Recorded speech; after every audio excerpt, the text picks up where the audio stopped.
In today's video, we're going to talk about a Moroccan-Dutch criminal called Ridwan Tagi, who appears to be a leader of the cartel that operates across Europe and Africa.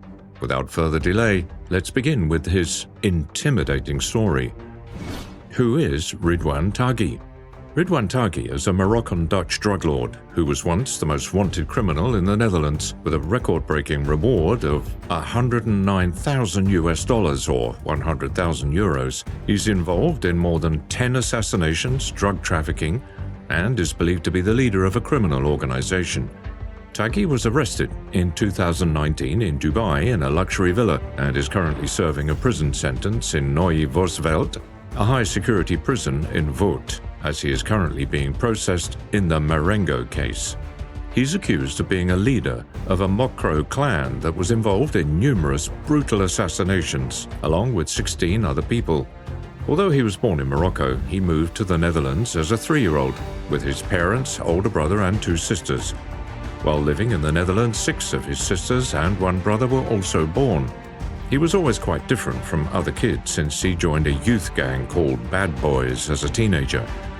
He quit his education at the age of 17 and was first sentenced for burglaries, weapons possession, and other small crimes. He tried to live a normal life running a grill room in Utrecht, but that didn't last long.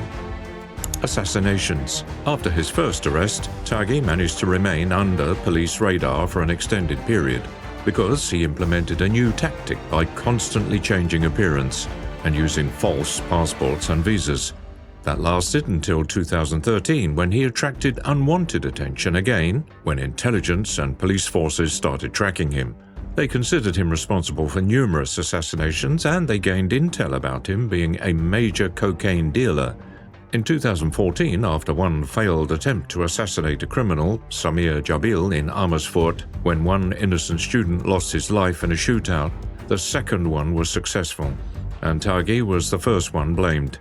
7 years later, his DNA was found on the bullets, even though the prosecution previously left it out of the trial due to a lack of specific evidence. A drug trafficker, Ibrahim Bouzou, was found unresponsive not long after reporting Tagi and his right-hand Saeed Razouki to the Dutch police. Abderrahim Belhaj is also most likely another Tagi victim, since police assume he ordered his assassination because Belhaj had previously stolen 2 blocks of cocaine. Samir Eragib also fell victim to Tagi, according to the prosecution, because he was talking to the police about Tagi. Tagi and Razouki are also believed to have taken out Bouzou's friend, Ranko Skekik, just before he was scheduled to be heard as a witness in the case against Tagi's criminal group. Tagi extended his blacklist by eliminating a crime blogger named Martin Koch after 2 failed attempts. The crime blogger most likely caught Tagi's eye by publishing articles about his 2 henchmen on his website. Since 2016, Tagi has had a conflict with the criminal Mustafa F, so he tried to assassinate him the next year, but didn't succeed. Instead of Mustafa, Tagi's group assassinated a judge's son.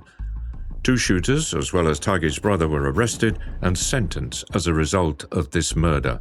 Tagi's nephew was also arrested in 2021 due to his association with the assassination. After Nabil B testified against Tagi's group, after a few failed attempts, they assassinated Nabil's brother Ridwan. In addition, they've also most likely taken out Nabil's lawyer Dirk Weersum. Likewise, Tagi is also believed to be responsible for the assassination of the famous Dutch crime reporter Peter R. de Vries. Tagi denied all accusations, and although he was in prison at the time, some sources claim he ordered the assassination of the journalist in April 2019. Tagi's network and arrest. The Drug Enforcement Administration of the United States, or DEA, eventually gained operational information on Ridwan Tagi and sent it to the Dutch police. Allegedly, these documents reveal Tagi was running a large drug network, along with Rafael Imperial, Comora's drugs and arms dealer, Daniel Kinahan, Irish reputed gang boss, and Edin Gechanin, Bosnian drug trafficker. The DEA considers this one of the largest drug cartels in the world, since it basically has a monopoly over Peruvian cocaine and controls approximately a third of the European cocaine trade. The DEA also added that all of the drugs are shipped to ports in the Netherlands. After a worldwide manhunt, Tagi was finally arrested in Dubai in a luxury villa in 2019. Arrested for his wrongdoings, thanks to the joint efforts of the Dubai police, Dutch officers and Interpol.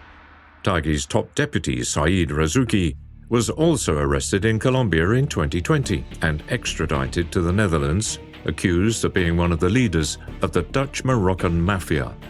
However, the United Arab Emirates don't have an extradition treaty with the Netherlands, so the country decided to deport Tagi after proclaiming him persona non grata because he entered the country using fake documents.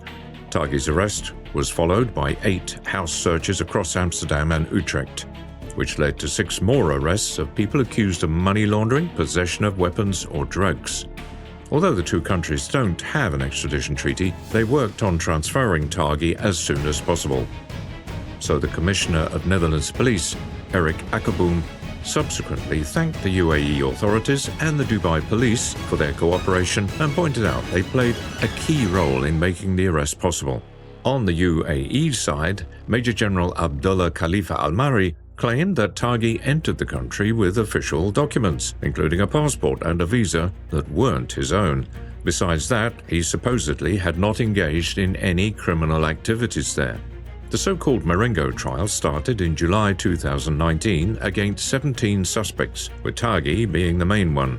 Tagi's lawyer, Inez Wesky, was also arrested on the 21st of April 2023. The Marengo trial is held in a high-security courtroom called De Bunker, and the Dutch prosecution has asked for a life sentence for Tagi.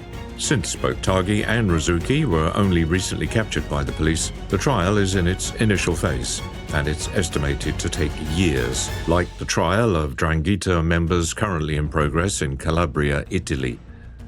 Attempt to arrange a movie-style jailbreak. Immediately upon Tagi's imprisonment, his cousin wanted to use his status as a lawyer to meet Tagi in person to hatch a plan.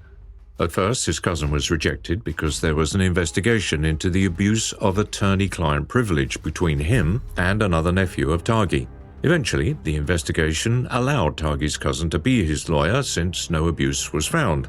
Not only was that Tagi's chance to remain in communication with the outside world, but the two of them also managed to come up with a few scenarios which would get Tagi out of prison, including hiring highly trained gunmen to attack either court or prison to free him, or on the other hand, kidnapping the prison employees or their family members for an exchange. The almost movie-like scenario was intercepted when the police managed to discover messages between gang members. Even before Yusuf Tagi was allowed in the prison, Ridwan had contact with the outside world thanks to one or more bribed prison guards. A Belgian detective states that he's relieved that their plan was intercepted because Tagi and his group were ready for anything and they would probably be able to pull off the jailbreak sooner or later. He added they are reckless and known for assassinating journalists, lawyers and witnesses, meaning that a jailbreak would not have been a problem for them. Similar to a Sicilian mafia.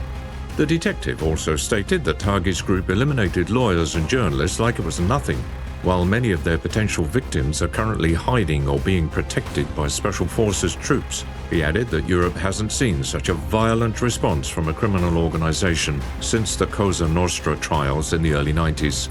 During these trials, the Sicilian mafia was accused of being responsible for many assassinations of judges and prosecutors. Most frequently, they were assassinated by roadside bombs in Sicily in retaliation for prosecution actions. Eventually, the trials were successful and most members of the mafia were prosecuted. Meanwhile, the Sicilian mafia lost control in Italy, mostly because these casualties were something that angered people and turned them against the mafia. When it comes to the Netherlands and Belgium, people are also very dissatisfied with the high crime rates and are unhappy to see the flood of cocaine entering these countries via the ports of Rotterdam and Antwerp. According to Europol, between a third and a half of all cocaine in Europe, which is the world's largest market, first arrives in one of those two ports. It's yet to be seen what the public reaction will be like and if it will help in stopping the mafia. That's it for today's video. If you enjoyed it, make sure to leave a like and comment on this video. Also, don't forget to hit that subscribe button if you like what we're doing and want us to continue with more cool content. Until the next time.